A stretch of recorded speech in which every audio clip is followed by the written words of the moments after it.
Friends, welcome to my channel. तो आज के वीडियो में हम लोग पढ़ने वाले हैं क्लास 9th एनसीईआरटी का चैप्टर 2, क्या हमारे आसपास के पदार्थ शुद्ध हैं। ये क्वेश्चन आपको सारे, अगर आप एनसीईआरटी के वेबसाइट पे जाते हैं तो वहाँ से आपको ये क्वेश्चन मिल जाएंगे। यानी एनसीईआरटी के वेबसाइट पे ये सारे क्वेश्चन दिए गए हैं। देखिए, हर एग्जाम के लिए एनसीईआरटी कितना इंपॉर्टेंट है सबको पता है, तो आप लोग इन क्वेश्चन को ज़रूर कीजिएगा। अगर इसका फर्स्ट क्लास नहीं देखे हैं तो ज़रूर देखिएगा।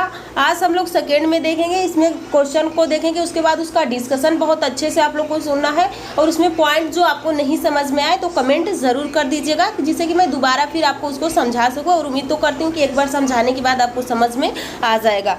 तो चलिए अपनी वीडियो को हम स्टार्ट करते हैं। तो पहला क्वेश्चन देखिए, यहाँ पे पूछा गया है कि पहला क्वेश्चन ये बताइए कि शुद्ध पदार्थ के लिए निम्नलिखित में से कौन सा कथन सत्य है। यानी इसमें ट्रू पूछा गया है। तो यहाँ पे शुद्ध पदार्थ में केवल एक प्रकार के कण होते हैं। शुद्ध पदार्थ में यौगिक अथवा मिश्रण होते हैं। तो यौगिक अथवा मिश्रण होते हैं। शुद्ध पदार्थ का संगठन सर्वत्र समान रहता है। तो यहाँ पे देखिए, अगर पूछ लिया जाए कि शुद्ध पदार्थ में केवल एक प्रकार के कण होते हैं, उसे निकिल के अतिरिक्त, अगला ऑप्शन दिया है कि निकिल के अतिरिक्त अन्य सभी तत्वों द्वारा शुद्ध पदार्थ का दृष्टांत किया जा सकता है। तो यानी यहाँ पे शुद्ध सत्य में क्या आ जाएगा, यहाँ पे आप लोग आ जाएगी शुद्ध पदार्थ का संगठन सर्वत्र समान रहता है। तो ये बिल्कुल सही है। निकिल के अतिरिक्त अन्य सभी तत्व, यहाँ पे दिया गया है कि निकिल के अतिरिक्त सभी तत्व द्वारा शुद्ध पदार्थ का दृष्टांत किया जा सकता है। तो ये बिल्कुल गलत है।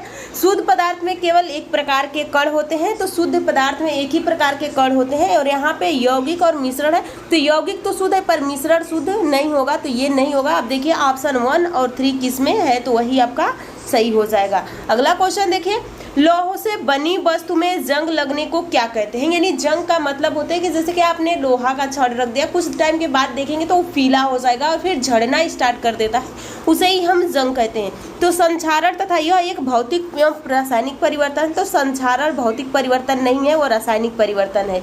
विलयन तथा यह एक भौतिक परिवर्तन है। संक्षारण तथा यह एक रासायनिक परिवर्तन है। तो संक्षारण क्या है, संक्षारण एक रासायनिक परिवर्तन है। विलयन या भौतिक परिवर्तन नहीं है, विलयन भी रासायनिक परिवर्तन है। अगला देखिए, विलयन तथा यह रासायनिक परिवर्तन है। तो ये इससे इसका कोई लेना देना नहीं है, क्योंकि ये रस्ट यानी यहाँ जंग के बारे में पूछ रहा है। तो संक्षारण तथा यह एक रासायनिक परिवर्तन है। विलयन आप लोग का भौतिक हो सकता है, जैसे कि आपने विलयन हम किसको कहते हैं, विलय बटा विलायक। यानी विलय चीनी है और विलायक पानी है, इसको दोनों को घोल देंगे तो ये विलयन बन जाएगा। तो ये भौतिक है, हम इसको चाहे तो अलग कर सकते हैं। अगला क्वेश्चन देखिए, अगला क्वेश्चन क्या पूछा गया है, सल्फर तथा कार्बन डाइसल्फाइड का मिश्रण क्या होता है। तो सल्फर यानी यस प्लस यहाँ पे आपको पूछा गया है SO2 का मिश्रण क्या है। तो देखिए, ये एक समांगी मिश्रण है पर टिंडन प्रभाव नहीं दिखाता है। टिंडन प्रभाव कोलाइडी विलयन में होता है। टिंडन प्रभाव का मतलब कि जैसे ही आप सपोज कीजिए यहाँ पे आपने कोई वस्तु ले लिया, जैसे कि आप विलयन ले लिए, यहाँ से प्रकाश आ रहा है, प्रकाश इस कण से इससे टकरा रहा है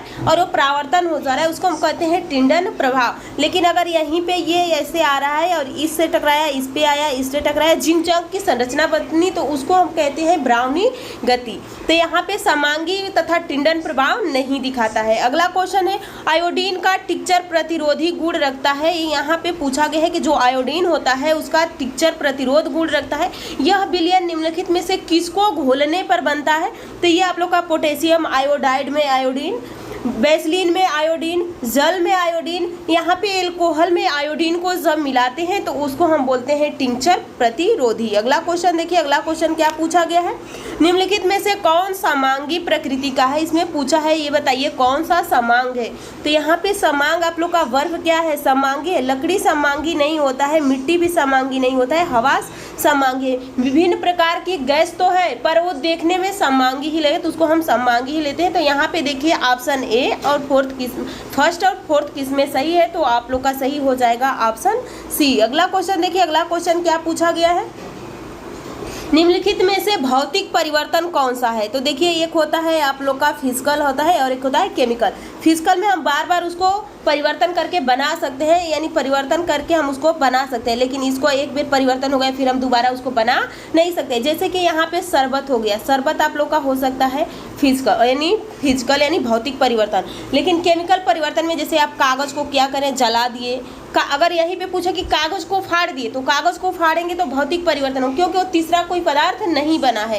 कागज को जला दें, अगर यहाँ पे एक फेमस क्वेश्चन आता है कि रोटी को हमने लोई बनाया है तो कौन सा परिवर्तन है, तो जो आटे का लोई बना है वो भौतिक परिवर्तन है। लेकिन जब हम उसको सेक देते हैं तो वहाँ पे वो भौतिक परिवर्तन यानी रासायनिक परिवर्तन हो जाता है। ये क्वेश्चन आया था कि मोमबत्ती जलते टाइम कौन सा परिवर्तन हो रहा है, जैसे कि यहाँ पे मोमबत्ती जल रही है, मोमबत्ती के जलते टाइम कौन सा परिवर्तन हो रहा है, या तो मोमबत्ती जल भी रही है और पिघल के नीचे भी गिर रही है, तो यहाँ पे भौतिक और रासायनिक दोनों होता है। लेकिन पूछा है कि मोमबत्ती पिघल रही है तो भौतिक है, मोमबत्ती जल रही है तो रासायनिक है, लेकिन दोनों साथ में हो रहा है तो भौतिक और रासायनिक दोनों हो जाएगा। तो यहाँ पे पूछा गया है कि भौतिक परिवर्तन बताइए, तो लौह धातु को पिघलाना भौतिक परिवर्तन है, जंग लगना रासायनिक परिवर्तन है, लौह यानी छड़ को मोड़ना भौतिक है क्योंकि तीसरा पदार्थ नहीं बना है, लौह धातु का एक तार खींचना ये भी क्या है, भौतिक परिवर्तन है। तो पहला तीसरा चौथा देखिए किस ऑप्शन में दिया गया है, तो यहाँ पे पहला तीसरा चौथा ऑप्शन सी सही हो जाएगा। अगला क्वेश्चन देखिए, अगला क्वेश्चन क्या पूछा गया है, निम्नलिखित में से रासायनिक परिवर्तन कौन सा है, तो लकड़ी का क्षरण ये भौतिक परिवर्तन है, लकड़ी का दहन ही रासायनिक परिवर्तन है, लकड़ी का चीरना,